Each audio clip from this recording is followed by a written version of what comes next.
We're going to stay on the markets and bring in our next guest, Matt Maley, Managing Director and Equity Strategist at Miller Tabak. Mac, thank you so much for being with us today. So what a month it has been.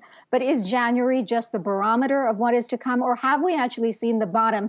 Does February get any better, particularly as markets now start to sort of factor in 5 rate hikes?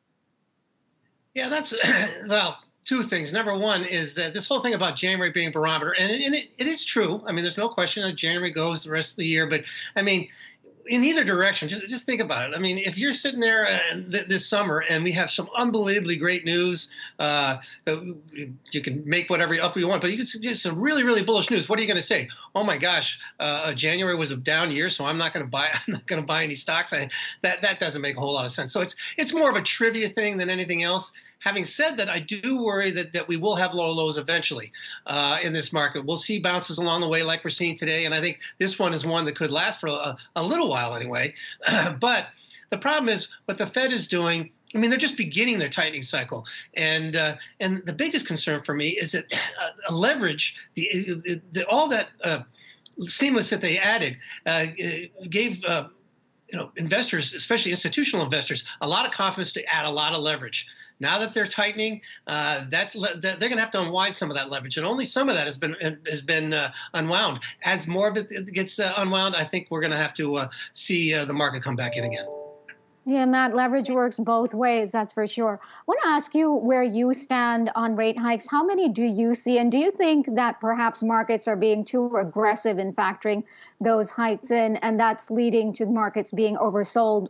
In that case, is this the opportunity to perhaps step in and buy some of the stocks that are on sale?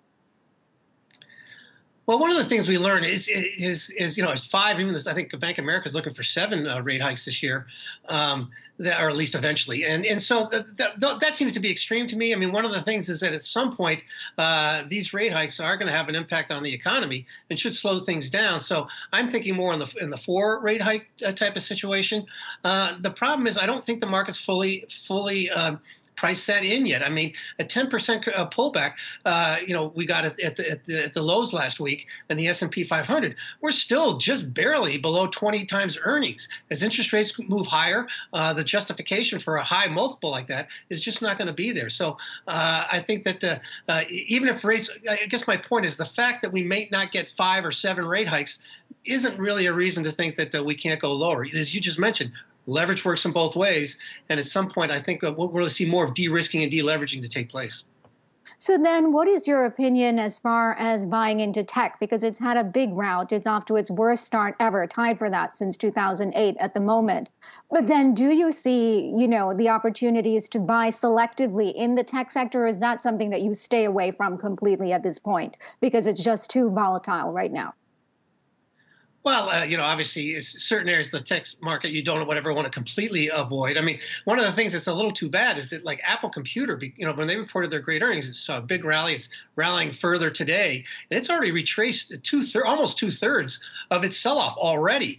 And so it's like people are really going in after these, the high quality names in this bounce. The problem is they're still somewhat expensive on a historical basis for themselves. So stocks like Microsoft and Apple and some of these bigger names, I think we'll have to pull back a little bit more, but I think that's going to provide a great opportunity to buy on weakness. Again, I think we'll see lower lows, but corrections are things to be embraced, not to be feared. And but if we do get a few more bounces along here, raise a little cash so you have some money to put into things when they start to throw the baby out with the bathwater later this year. Matt, we've seen some mixed earnings. We're in the thick of earnings season right now. You mentioned Apple that came in with that big beat, and thank goodness markets reacted. The Nasdaq reacted and got a lift out of that. How important are earnings this week from Alphabet and Amazon that are coming in? What do you need to see to them? How important is the growth margin story? And then do you think at this point earnings have lost some of their ability to sort of shore up and provide stability to market? One of the things about these earnings that I'm worried about, to answer the first half of your question first, is that the earnings have been, remember last quarter, the earnings were so really, really spectacular. Those were the third quarter earnings that, of course, reported in the fourth quarter. And those numbers, as good as they were, they still, the guidance wasn't enough to raise 2022 earnings. Remember, in the first 2 quarters, after the first 2 quarters, they raised earnings by 20%. It was a big increase. This time they didn't. Now, so far this quarter, nothing has moved up either. So I'm worried that these 2022 earnings aren't going to move higher like they did in the first half of last year.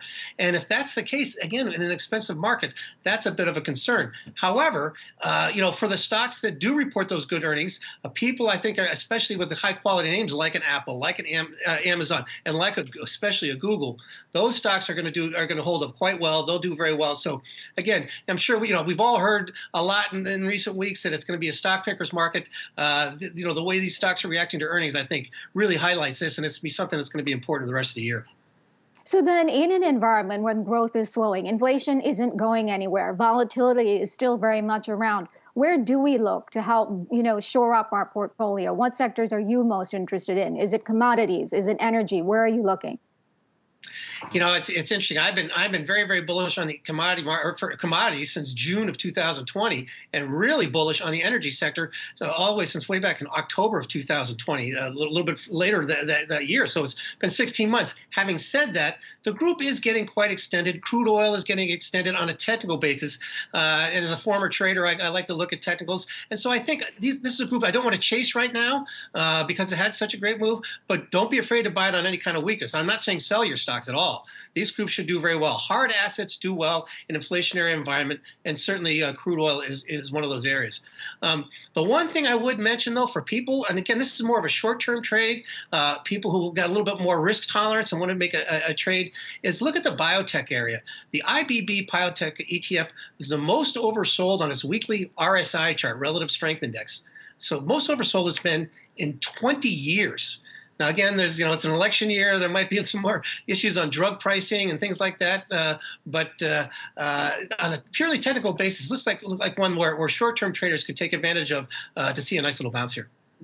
All right. Trade based on your tolerance. I think that's good advice. All right. We'll have to leave it there. Matt Maley, Managing Director and Equity Strategist at Miller Tabak. Thanks for stopping by today.